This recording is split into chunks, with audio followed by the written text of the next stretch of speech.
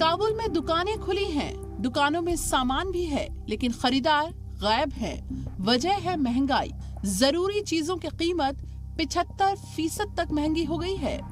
काबुल में आटा 30% महंगा हो गया है। तेल और चावल भी महंगा हो गया है। सब्जियों की कीमत 50% तक महंगी हो गई है। पेट्रोल की कीमत भी 75% तक इजाफा हुआ है। काबुल की सबसे बड़ी होलसेल मार्केट में शॉपकीपर्स और दुकानदारों की ये कंप्लेन है कि बॉर्डर बंद होने के बायस उनकी सप्लाईज नहीं आ रही, जिसकी वजह से अशिया खुर्दनोश की जो कीमत है वो बढ़ सकती।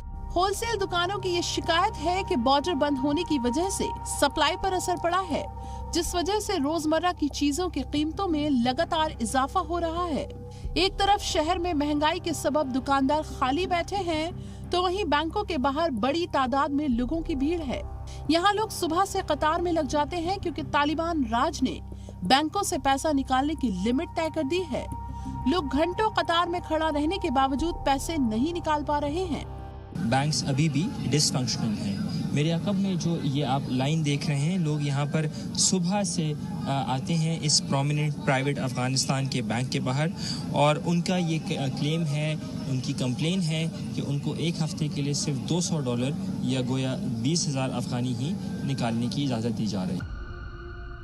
तालिबान के कब्जे के बाद मुझ पर एक बार फिर से दहशतगर्दी और शिद्दत पसंदी हावी हो गई है।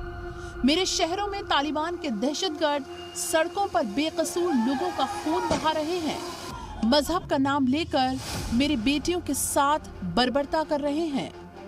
मेरे दारुल हुकूमत काबुल में कॉस्मेटिक शॉप पर सन्नाटा है और बुर्के की दुकान पर खवातीन नजर आ रही हैं। और सिर्फ ये काबुल की कहानी नहीं है, मेरे हर शहर, हर गांव की हकीकत है, क्योंकि तालिबान राज में मेरी बेटियों को बुर्का नहीं पहनना गुनाह है। मेरे बाजारों में, सड़कों पर अब खवातीन बहुत कम नजर आ रही हैं, और अगर दिख भी रही हैं तो बुर्के में, वो भी अकेले नहीं बल्कि अपने घर के किसी मर्द के साथ। मेरी बेटियां बिलक बिलक कर रो रही हैं। वो रो रही हैं अपनी आजादी छिन जाने पर। वो समझती हैं कि तालिबान की हुकूमत में उन्हें अपनी पसंद के कपड़े पहनने की आजादी नहीं मिलेगी। यानी अब अफगानिस्तान की खवातीन की जान बुर्के में कैद हो गई है।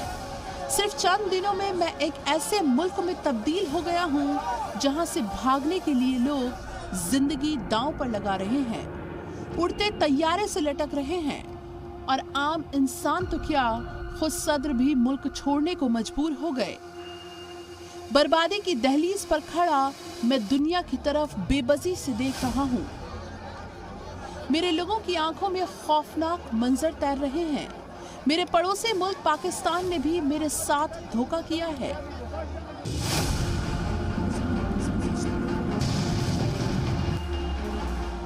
तालिबान के साथ मिलकर पाकिस्तान पंजशीर में ताबड़तोड़ फायरिंग कर रहा है।